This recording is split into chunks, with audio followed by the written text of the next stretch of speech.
Opera is part of Western classical music form and tradition.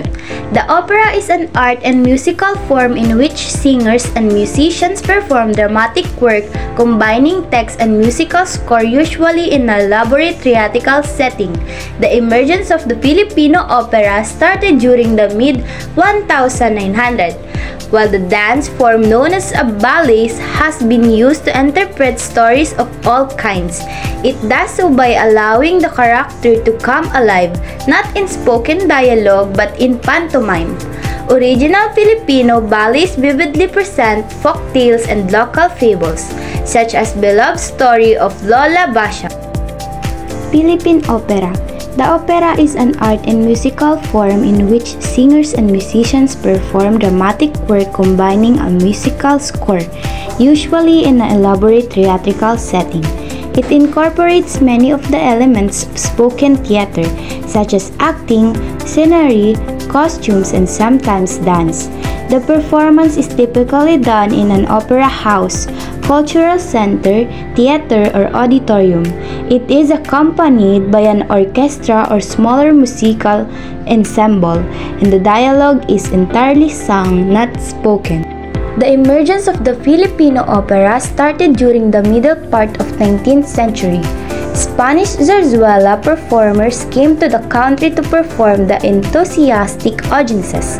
The element of tragedy emanating from the popular themes of romance, deceit, murder, vendetta, and other elements of human frailty become a favorite story pattern of the Filipino opera.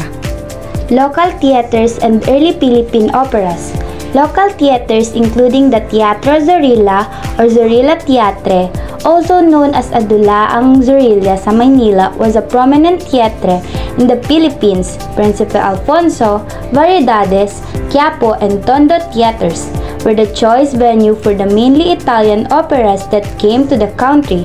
Later, other opera venues were established, led by the Manila Grand Opera House and the Metropolitan Theater. The first Filipino opera is said to have been Sandugong Panaginip by Pedro Paterno, a poet, novelist, musician, and government official. Subsequent Filipino operas followed, such as Lakang Bini by Patricio Mariano that was staged at the Metropolitan Theater on December 19, 1933. Original Philippine operas. La Loba Negra. The Black Shoe Wolf is a three-act Filipino opera. Act 1 and Act 2 are based on history. Act 3 is based on legend attributed to Father Jose Burgos, one of the three martyred priests Gomez, Burgos, and Zamora, who were executed in Bagong Bayan in 1872. The music was composed by national artist Francisco Feliciano, with libretto by soprano Fides Cayugan Asensio. The premiere was held on 1984 with national artist for theater and film Laberto Abiliana as director.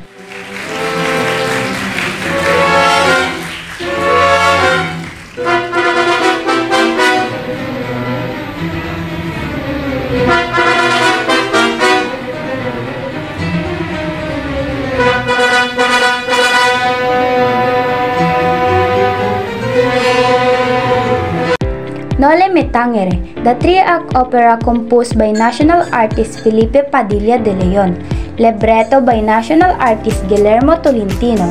It premiered in 1957 at the FEU Auditorium.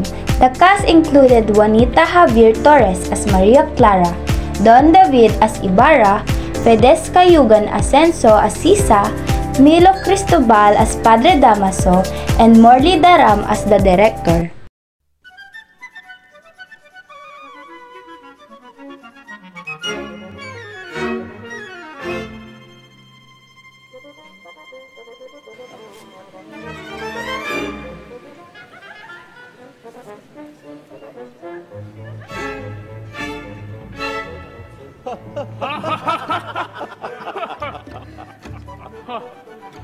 Mga inyo.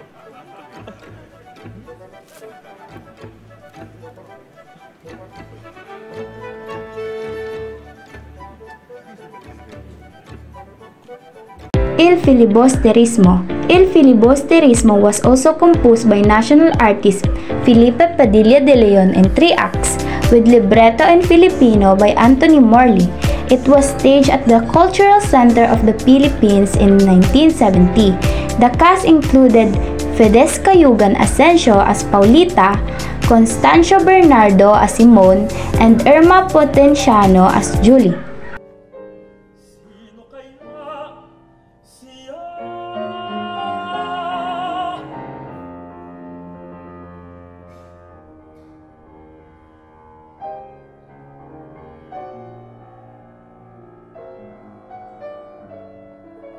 Diyos ko, siya iyon!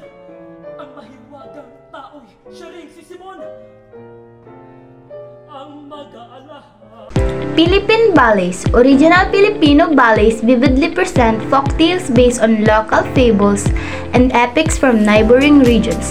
Highly expressive movement and step dramatize the action in the respective stories, while the colorful sets of costumes and the luster and attraction of the productions. Tatlong kwento ni Lola Basyang. Number 1. Ang kapatid ng tatlong Maria. This is a fantasy story set to neo-ethnic music in a contemporary style. It is about a hero's fantastic journey to different kingdoms in pursuit of his bewitched sisters. Number 2. Ang mahiwagang violin. This is a local version of Pied Piper. Number 3. Ang prinsipe ng mga ibon.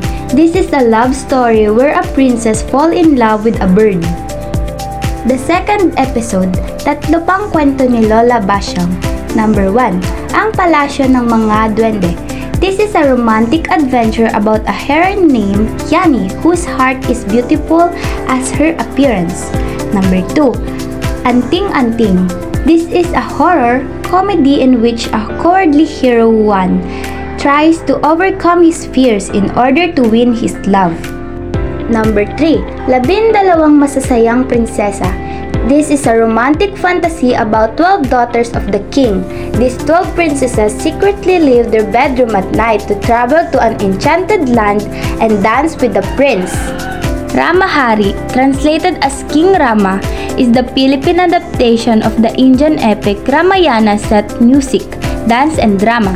It was originally presented in 1980 with music by Ryan Cayabyab, choreography by national artist Alice Reyes, libretto by national artist Benvenido Lumbera, and theatre design national artist Salvador Bernal. The major roles were performed by Basil Valdez as Rama, Kula Desma as Sita, and Leo Valdez as Ravana.